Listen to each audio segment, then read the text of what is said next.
Been a big few days for the rotten to the core corporate travel agent CTM. In a Senate hearing on Friday, Deputy Chairperson Sarah Court said ASIC was looking at a range of different limbs of the issues of corporate traveller, including investigating audit of PwC. Court also said the corporate cop is looking as to whether CTM directors breached their duties and it has refused any extension to its trading halt, of course, famously halted. If that wasn't bad enough, Corporate Traveller is now in safe harbour. I'll get you to explain what that is in a second.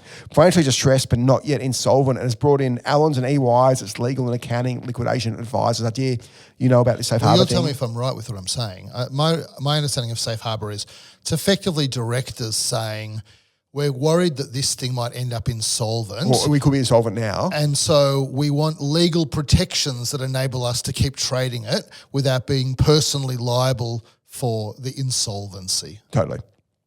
And the AFR Street Talk, which is, I think, gets probably the best business newsmaker in Australia, got their hands on a confidential presentation to lenders, which is pretty epic.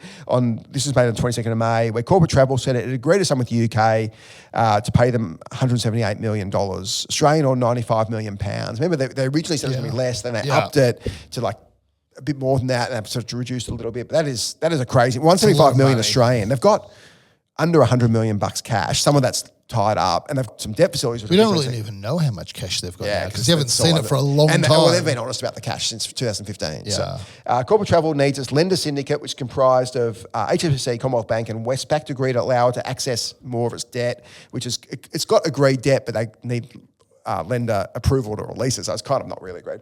The lenders are owed $140 million total, made up of $65 million in bank guarantees and $75 million in a revolving credit line. Of the $75 million, $40 million is drawable, and $35 they need that approval for. So they can't pay the UK back without the $35, which is the problem, and they need approval for $35. And if I'm a bank, I'm not giving these guys a cent because this is getting good money. The definition of good money after bad. Well, let's think about that, because someone once said this to me. It's an old saying, but like if you owe the bank $1 million, that's your problem. If you owe $1 billion, that's their problem, right? And so these guys are neither of the above. Well, the thing is this. So they've got $40 million down the toilet. Well, $40 million owed.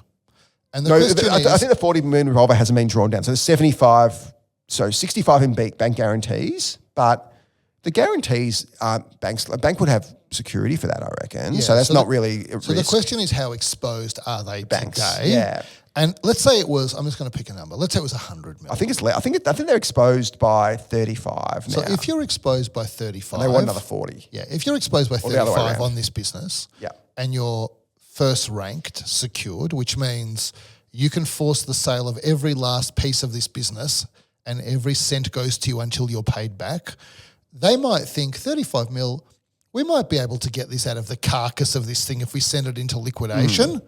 But if they're owed 100 mil, they might think, well, this carcass is not giving us 100 mil. Maybe our only chance of getting back that 100 mil is to keep this thing trading. So in a sense, well, maybe in every sense, the best possible outcome for corporate travel today is to currently have lots and lots of money outstanding. Yeah, which they don't bank. really have because they don't have that many assets. It's not like a heavy industrials business that can lever up. I'm surprised they've got this much debt, to be honest. So why do you think in that case? Because I always think people, it's easy to misunderstand the decision-making of a lender. And obviously, like a lender that has security is different to a lender that doesn't have security. 100%. And but why has this not been pushed into liquidation, do you think? Well, it's getting pretty close. That's the whole thing. Because they would have, you can't engage in this behaviour and have it not breach the covenants, i.e. the promises you made to the bank. I think there was an element that I've got to feel a little bit sorry for the chairperson here, who obviously wasn't running. He's clearly been gullible and terrible as a chairman, but he was a guy called Ewan Crouch, who's a lawyer who should know better. But he was certainly telling the market that we're going to trade through this, we're making money. Well, I was dubious because they haven't actually, if we take out the dodgy refunds, they haven't made money for years. So I'm not sure how they're suddenly starting to make money, but they claim this mythical profit. But if you look, Street Talk was incredibly well sourced. They noted that people close to the presentation, which was made by the CFO. The CEO wasn't even in the room, bizarrely. Guy called James Spence, and it was described as deeply uncomfortable and a bit of a stunned mullet, which isn't a particularly high praise. Apparently the stumbling block is that lenders are demanding directors sign a declaration that company is solvent, which the board is unwilling to do, which kind of says it all really. The board is unwilling to stand by the solvency of this business. Well, I think when you ask for safe harbour, you're not going to sign a declaration that says it's solvent. Yeah, we're kind of in a They're mutually exclusive. It's a classic catch-22 here, right?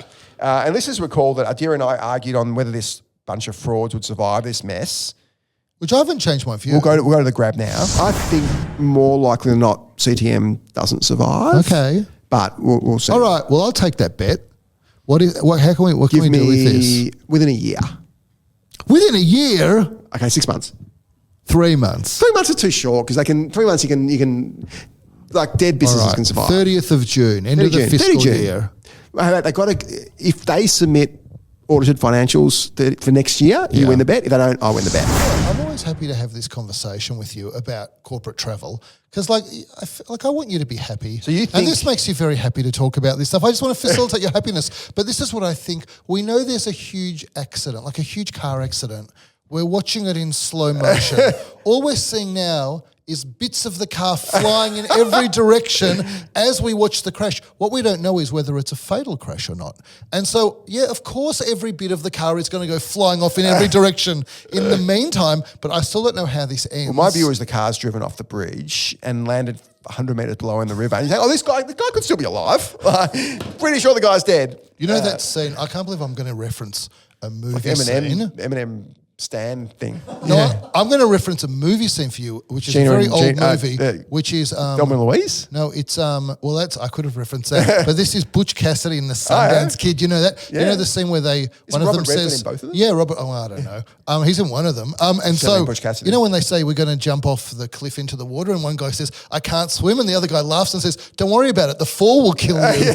Like that's a bit like what you're saying about this, which I get. I'm just not sure I totally agree with that. So shares in CTM, chaired by you and Crouch, of course, haven't traded since last August when new auditors Deloitte took over from PwC and first identified issues relating to earnings back in 2023, actually. At the time it was listed last year, investors still valued this disgraced corporate travel giant at more than $2 billion. Everybody was just absolutely smashed probably by this. not worth $2 billion. Well, I think most investors now written down to zero. Yeah. So most investors seem to agree with me now. Yeah. So have you, just more seriously, have ACP you thought about the lunch? I don't think they're down to zero yet. Your mates who chose to invest in... That would absolutely not be called who chose to invest in CTM instead of Catapult and have probably just absolutely done their investors dough there. Well, you know what? In defence of that line, it is very hard to know what to invest in and it depends on your time frames. That wasn't my particular issue with Doug Tynan's been talking about this since 2015, 16. Yeah. So this was, and I've been talking about it for years and years. Like this has been the most obvious thing. Like the numbers didn't match, the cash flow didn't match the P&L.